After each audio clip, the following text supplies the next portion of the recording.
Jeremy Narby, Kosmický had, ukázka z knihy. Všechny barvy byly zhruba 10krát až 100krát sytější. Bylo to příliš krásné, až se tomu nechtělo věřit. Vysoce koherentní záření DN a vysvětlovalo světélkování halucinačních obrazů, stejně jako jejich trojrozměrný či holografický charakter.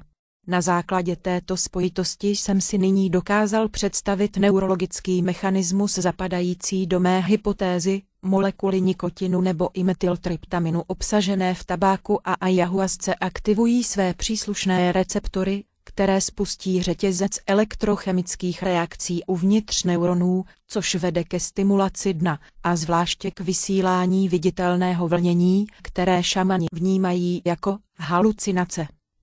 Právě zde tkví, domnívám se, zdroj poznání, DNA, která žije ve vodě a vysílá fotony jako vodní drak chrlící oheň. Kapitola 9. Přijímače a vysílače. Na základě svého výzkumu jsem dospěl k následující hypotéze. Šamani ve svých vizích dostávají své vědomí na molekulární úroveň a získávají přístup k informacím spojeným z dna, které nazývají živoucí podstaty, či duchové. Právě zde vidí dvojšroubovice, točité žebříky a částice tvaru chromozomů. Proto šamanské kultury již po tisíciletí vědí, že životní princip je shodný u všech živých bytostí a že má tvar dvou vzájemně propletených hadů, nebo liány, provazu, žebříku a tak dále. DNA je zdrojem jejich ohromujících vědomostí na poli botaniky a medicíny, jichž lze dosáhnout pouze v rozostřeném, změněném a neracionálním stavu vědomí, ačkoliv jejich výsledky jsou empiricky ověřitelné. Mýty těchto kultur překypují biologickými fantaziemi. Metaforické výklady šamanů docela přesně odpovídají popisům, k nimž začínají docházet biologové. Byl jsem si vědom toho, že by tato má hypotéza byla solidnější, pokud bych ji postavil na neurologickém základu, což jsem ještě neučinil. Rozhodl jsem se založit svůj výzkum na tom, že budu brát ayahuascu doslova. Všichni bez výjimky tvrdí, že jisté psychotropní látky, obsahující molekuly, které jsou aktivní v lidském mozku, působí na duchy přesně daným způsobem. A šaninkové říkají, že po požití ayahuasky či tabáku lze spatřit běžně neviditelné a skryté duchy maninkary.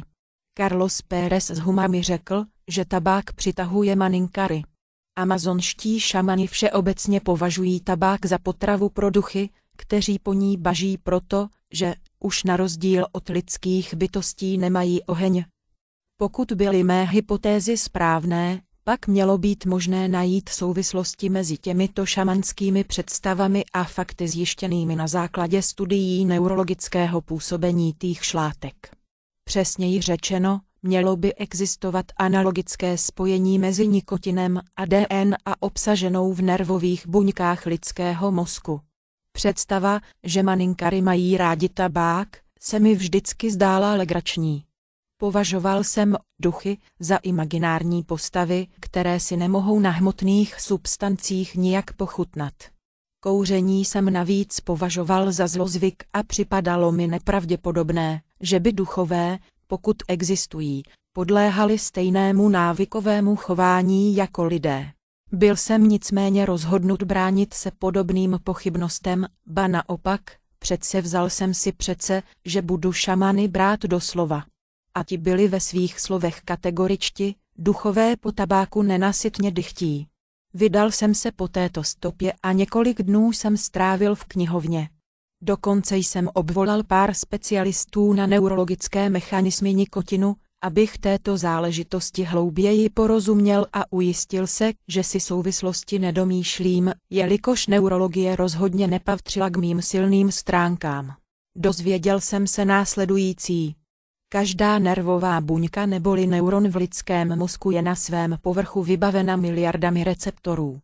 Tyto receptory jsou proteiny, které se specializují na rozeznávání a lapání specifických neurotransmiterů či látek, které se jim podobají. Molekula nikotinu ve své stavbě vykazujíc podobnost s neurotransmiterem acetylcholinem a jako paklíč zapadá do jemu vyhrazených receptorů na určitých neuronech. Receptor je zakotven v buněčné membráně, je to velký protein, který obsahuje nejenom zámek, místo zakotvení pro vnější molekulu, nýbrž také kanálek se vstupem, který je běžně uzavřen. Když do zámku zapadne klíč, tedy když molekula nikotinu dosedne do vazebného pojiva na povrchu receptoru, vstup kanálku se otevře a umožní tak selektivní průtok kladně nabitých atomů nebo iontů vápníku a sodíku. Ty následně spustí uvnitř buňky dosud ještě ne zcela vysvětlenou lavinu elektrických reakcí, která vyústí v podráždění DNA uvnitř buněčného jádra, kterou tak přiměje k aktivaci několika genů, mezi nimiž jsou i ty, které odpovídají proteinům, jež tvoří nikotinové receptory. Čím více nikotinu dodáváte svým neuronům, tím více DNA, kterou obsahují, aktivuje tvorbu nikotinových receptorů, samozřejmě v určitých mezích. Právě tím by se, pomyslel jsem si, dala vysvětlit ona nenasytná dychtivost duchů po tabáku, čím více jim ho dáváte, tím více si jej žádají. Míra shody mezi šamanskými představami o tabáku a neurologickými studiemi nikotinu mne samotného překvapila. K tomu, abych mohl přecházet od jednoho ke druhému, stačil doslovný překlad. Leč vědecký výklad receptorů, toku iontů s kladným elektrickým nábojem a stimulace transkripce genů, jež v sobě nesou zakódovanou informaci o podjednotkách nikotinových receptorů, nijak nevysvětloval účinky nikotinu na vědomí. Jak je možné, že šamani poté, co požijí ohromné množství tabáku, vidí duchy? Ještě než se pustím v objasňování této otázky dále, uvedu na pravou míru 2 body. Za prvé, zjištění, že nikotin stimuluje stavbu nikotinových receptorů, bylo učiněno teprve na počátku 90. let 20. století. Spojitost mezi tímto fenoménem a závislostí, kterou vykazují konzumenti tabáku, je sice očividná, potřebuje ale ještě do detailu probádat. Za druhé, mezi užíváním tabáku šamany a konzumací průmyslově vyráběných cigaret je několik zásadních rozdílů. Botanická odrůda tabáku, která se užívá v Amazonii, obsahuje až 18krát větší množství nikotinu než tabák virginského typu, jenž se používá k výrobě cigaret.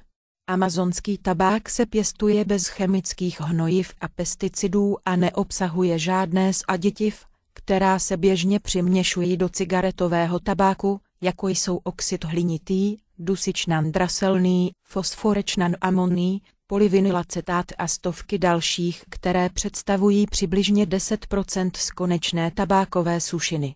Během procesu hoření se z cigarety uvolňuje kolem 4000 látek, z nichž většina je toxická. Některé z těchto látek jsou dokonce radioaktivní, přičemž v každodenním životě průměrného kuřáka tak cigarety představují největší zdroj radiace.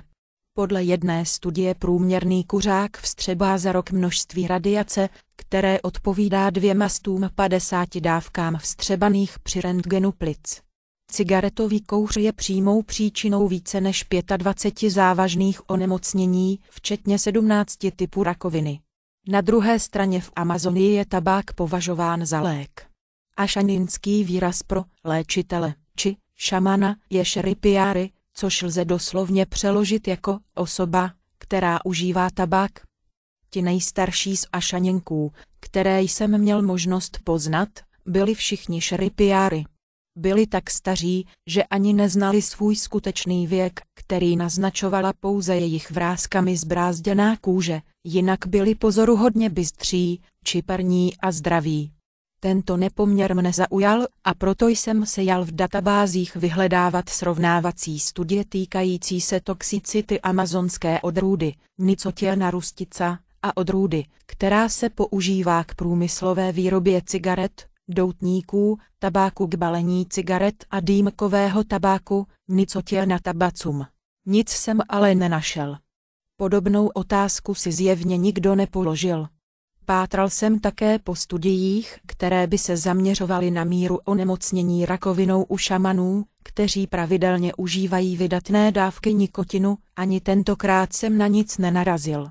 A tak jsem se rozhodl napsat nejpovolanější autoritě v této záležitosti, Johannesu Wilbertovi, který je autorem knihy Tobacco and Shamanism in South America, Tabák a šamanismus v Jižní Americe, a položit svou otázku i jemu.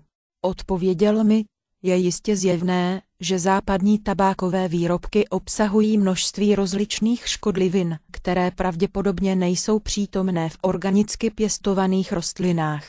Nikdy jsem neslyšel o šamanech, kteří by onemocněli rakovinou, za čímž ovšem může být skryto mnoho faktorů, např.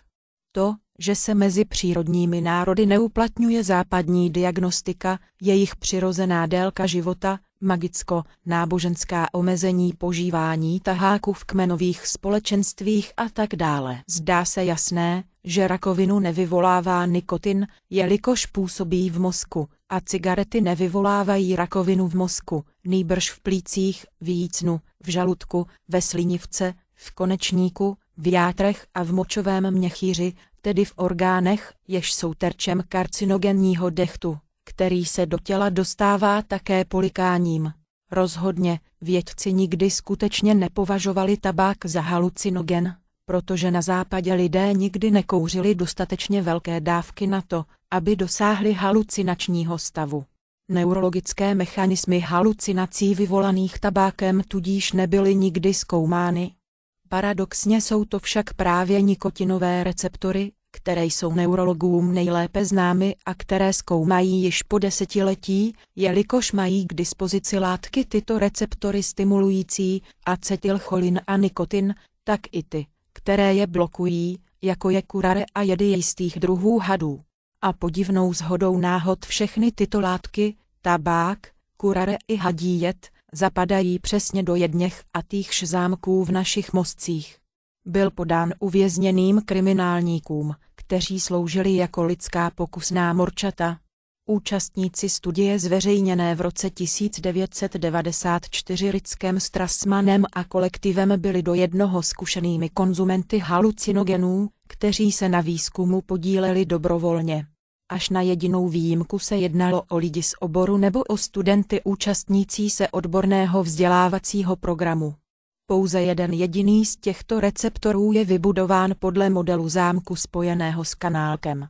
Ostatní se podobají spíše jakýmsi tykadlům čnějícím z buněčné membrány.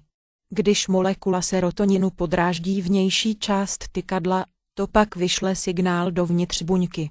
Zapátral jsem po spojitosti mezi stimulací serotoninových receptorů a DNA a objevil jsem text, který vyšel poměrně nedávno, 1994, pod názvem Serotonin in Cereases DNA Synthesis in Rad Proximal and Distal Pulmonary Vascular Smooth Muscle Cells in Culture. Serotonin zvyšuje syntézu DNA v buňkách proximálních a distálních cév plicního hladkého svalstva u potkanů. Spojení tedy existovalo, ovšem stále ještě nebylo dostatečně jasné. Zvýšení aktivity DNA po přísuny serotoninu bylo sice měřitelné, leč řetězec reakcí odehrávajících se uvnitř buňky počínaje tykadly až po buněčné jádro zůstával hypotetický. Pokud vím, současný výzkum neurologických mechanismů halucinogenů končí právě u otázky receptorů. Obrazně řečeno je to, jako bychom v současné chvíli sice věděli, odkud se bere elektřina a kde se nachází zástrčka, avšak stále nerozuměli tomu, jak vlastně funguje televize. DNA sice v současné době není předmětem vědecké debaty o halucinacích, nicméně nebylo tomu tak vždy. V důsledku znepokojení, které koncem 60. let 20. století vyvolalo nenucené a značně rozšířené užívání LSD, se začaly šířit zvěsti, že halucinogeny rozbíjejí chromozomy. V hysterii, která následovala, byly prováděny nejrůznější špatně postavené experimenty, které se zdály tuto hypotézu potvrzovat. Při jednom z pokusů například badatelé podali množství LSD odpovídající 3000 dávek opičím samicím ve 4. měsíci březosti, když mláďata přicházela na svět. Jedno z nich se narodilo mrtvé, další 2 měla zdeformované obličeje a 4. po měsíci uhynulo, což byl důkaz především o tom, že tato zvířata byla strašlivým způsobem a zcela zbytečně trýzněna. Jiní badatelé si povšimli, že holá DNA izolovaná z buněčného jádra a umístěná do testovací trubice přitahuje LSD a molekuly dalších halucinogenů. Podle jejich výpočtů se tyto molekuly vklínily mezi příčky žebříku dvojšroubovice, čímž způsobovaly ono slavné rozbíjení chromozomů. Později bylo dokázáno, že holá DNA tímto způsobem přitahuje tisíce dalších látek. Mnozí vědci na základě svých výzkumů naznačovali, že DNA sehrává roli v halucinačních mechanismech. Této myšlence se však v napjaté atmosféře tehdejší doby bohužel nedostalo valné pozornosti. Právě naopak, vědecký výzkum těchto látek byl v první polovině 70. let 20. století zcela pozastaven. Tehdy byly vědecké poznatky týkající se DNA a buněčných receptorů teprve v zárodečném stadiu. Badatelé si nebyli vědomi toho, že DNA v holém stavu v biologické realitě zkrátka neexistuje, nýbrž že je vždy v buněčném jádru obalena proteiny a že do samého buněčného jádra nikdy nepronikají molekuly halucinogenů zvnějšku. Teprve až v 80. letech vědci pochopili, že halucinogeny stimulují receptory nacházející se na vnější straně buněčné membrány. Počínaje polovinou 70. let z vědecké literatury zcela vymizely zmínky o spojení mezi DNA a halucinogeny. Nepochybně by bylo zajímavé tyto spojitosti přehodnotit ve světle nových poznatků, které přinesla molekulární biologie. Stejně jako axis mundi z šamanské tradice má DNA a tvar točitého žebříku, či liány. Podle mé hypotézy byla tedy dna, stejně jako axis mundi, zdrojem šamanského poznání a vizí. Abych se o tom ujistil, potřeboval jsem porozumět tomu, jak může DNA vysílat obrazovou informaci. Věděl jsem, že vysílá fotony, které jsou elektromagnetickým vlněním, a rozpomněl jsem se na to, co mi řekl Carlos Pérez z Huma, když přirovnával duchy k rádiovým vlnám. Když zapneš rádio, můžeš je zachytit. Z duchy je to podobné s ayahuaskou a tabákem je můžeš vidět a slyšet. Nahlédl jsem tedy do literatury na téma fotony biologického původu, neboli biofotony. Díky vývoji citlivého měřicího zařízení v raných 80. letech 20. století tým vědců prokázal, že buňky všech živých organismů vysílají fotony v množství přibližně až 10 jednotek za sekundu na 1 cm čtverečný plochy. Dokázali rovněž, že visí 1 atm fotonů je DNA. Při četbě jsem se ke svému velkému překvapení dozvěděl, že vlnová délka, na níž DNA fotony vysílá, přesně odpovídá úzkému pásmu viditelného světla, její spektrální rozložení se pohybuje v rozsahu od infračerveného, o zhruba 900 nanometrech, po ultrafialové, až do zhruba 200 nanometrů. To byla důležitá stopa. Ovšem já jsem nevěděl, kudy a jak se po ní pustit. Neexistoval důkaz, že světlo vysílané DNA je tím, co šamani vidí ve svých vizích.